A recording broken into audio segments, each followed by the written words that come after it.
जमीयत उलेमा हिंद की तरफ से आज सद्भावना रैली की गई है। सद्भावना मंच एक बनाया गया है और उसमें तमाम अलग अलग धर्म के धर्मगुरुओं को बुलाया गया है। और इस वक्त हमारे साथ नियाज़ अहमद फारूकी साहब हैं और बातचीत आपसे शुरू करूंगी। लेकिन ये बताएं कि पिछले दिनों मोहन भागवत मदरसा गए, मस्जिद गए, आपने आज सद्भावना रैली, सद्भावना मंच तैयार किया है, तो ये कितना अलग है और सद्भावना संसद तैयार करने की ज़रूरत क्यों पड़ गई? देखिए, सबसे पहले तो ये हमारा सद्भावना का प्रोग्राम आज नहीं शुरू हुआ है, बल्कि अब जब देवबंद में इजलास हुआ था आज से 3 महीने पहले, वहाँ पे ये फैसला लिया गया था कि हम पूरे मुल्क में ये जो धर्म संसद हो रही है और उसकी वजह से जो माहौल बिगड़ रहा है उसको काउंटर करने के लिए हम पूरे मुल्क में सद्भावना संसद करेंगे और इस तरह से ये हमें मुल्क के सामने एक विकल्प पेश करेंगे। उसके बाद ये प्रोग्राम शुरू हुआ पिछले महीने की 28 तारीख को 125 जगह पे ये प्रोग्राम हुआ। करोड़ों लोगों तक वो मैसेज पहुंचा। 125 शहरों में एक साथ प्रोग्राम हुआ और बहुत अच्छा हमको रिस्पांस मिला, बहुत जगहों पे बहुत सारी बातें। तो इसकी वजह से हमें लग रहा है कि तब्दीली आ रही है। अब अगर मोहन भागवत जी ने ये अपना कदम उठाया है तो हम वो समझते हैं कि हाँ, तब्दीली आ रही है। तो ये उनका ये कदम और ये तब्दीली सबको, पूरे देश को मुबारक है, वो होना चाहिए। उसको सपोर्ट कर रहे हैं।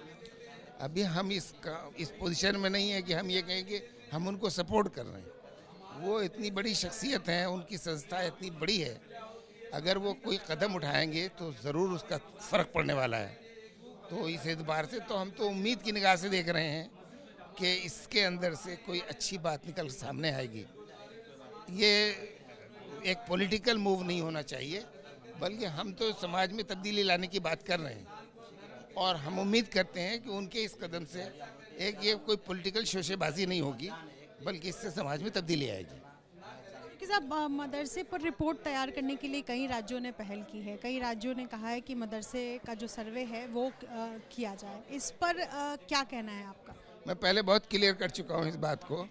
मदरसों का सर्वे अगर मदरसों की बेटरमेंट के लिए और उसका इस्तेमाल किया, जैसे कि इससे पहले सचर कमेटी ने सर्वे किया था, तो उन्होंने कोई कम सर्वे तो नहीं किया था और उसको एक अच्छे पर्पस के लिए, लेकिन कुछ हुआ नहीं। इसी तरह से ये भी सर्वे हो रहा है। अगर इस सर्वे का इस्तेमाल as a tool for development है तो बहुत अच्छी बात है, लेकिन अगर इसका दुरुपयोग होगा और इसको मदरसों के खिलाफ प्रोपेगेंडा करने के लिए, उनकी छवि को बिगाड़ने के लिए अगर इसका यूज़ होगा तो हमें ये इस कंसर्न की वजह से बहुत से लोग इसके ऊपर सवाल उठाते हैं।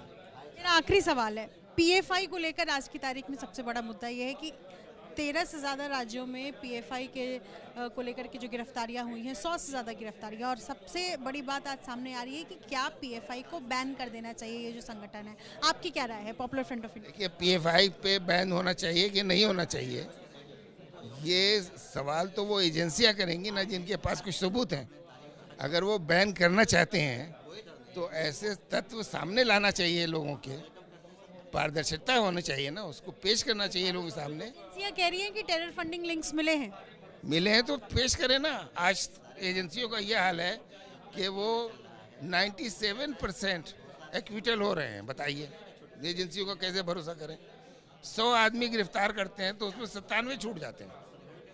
तो एजेंसियों का तो ये है, क्रेडेंशियल है, तो इनको ये साबित करना पड़ेगा कि वो जो अब कह रहे हैं उसमें कोई सच्चाई है।